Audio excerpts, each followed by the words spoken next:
hanggang pangalawang ulo.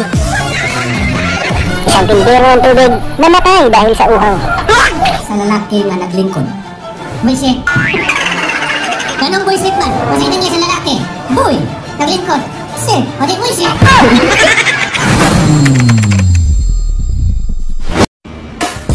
Ang gusto namin sa babae, yung tanggap kami mula ulo hanggang pangalawang ulo. Sa in-English sa akuan, kasaman. O sa in-English sa lamo, dingge. O sa in-English sa sigarilyo, Winston.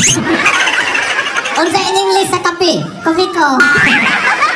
Ganun mo mama? Naa. O sa in-English ni mama, mother. Mother. Papa. Father. Lulu. Loader. Loader. Loader. Lula, lula, ladder. Tele, bulldozer. Kani. English subject, kani. Unsay in English, lisuron ako, lisuron. Kanang lisod na English, unsaman. Unsay in English sa akuan. Ito na lalaki ay. Unsay in English sa lalaki nga naglingkod. Buisit. Ganong buisit man? Kasi in English sa lalaki. Boy, naglingkod. Sit, pati buisit. Ay, Pilipino, nalangta ka ng Pilipino. Subject, kani. Gamitin ang salitang ito'y sa pag-uusap. Use word ito'y in a sentence. Example, ang gabing ito'y napakasaya. Masaya? O masaya? Sila ka. Ikaw di ay, wala kong malipay, hubuhan eh.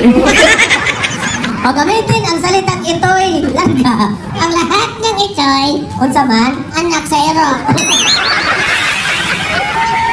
Kani Pilipino gyapon. Akong binisayon imong Tagalogon na. Okay, akong binisayon imong Tagalogon. Kani. Unsay tinagalog sa pagkaon? Pagkain. Kanon, kanin, ngipon, ngipin, bituon, bituin, utan, oje, gulay. Habang nagkakape, manood tayo ng balita. Ayan, balita na guys.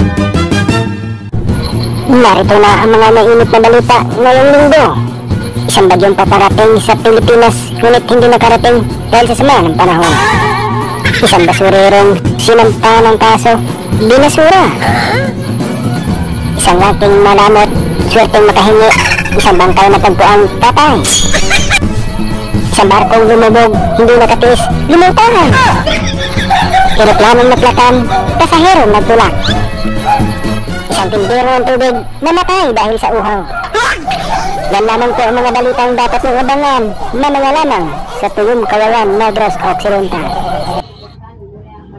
Walang silbing balita yan. Parang mali yata eh. Thanks for watching. Ngayon po magsa-shoutout na po tayo. Ready ka na ba? Panoorin hanggang dulo baka nandito yung comment mo. Okay, simulan na natin. Okay. Salamat po sa inyong lahat po sa mga nagpapa-shoutout po. At syempre po ang mga hindi po na-mention ko po dito o hindi ko po na-shoutout dito mismo sa video ito, i-comment nyo na lang po ulit dito mismo sa video na to dahil ditong mga nagpapa-shoutout sa video na to ay i-shoutout ko po next video. So, once again, salamat ulit po sa inyo sa inyong walang sawang suporta. Maraming po salamat sa inyo at abangan na lang po ang susunod nating mga video. Thank you and God bless you all.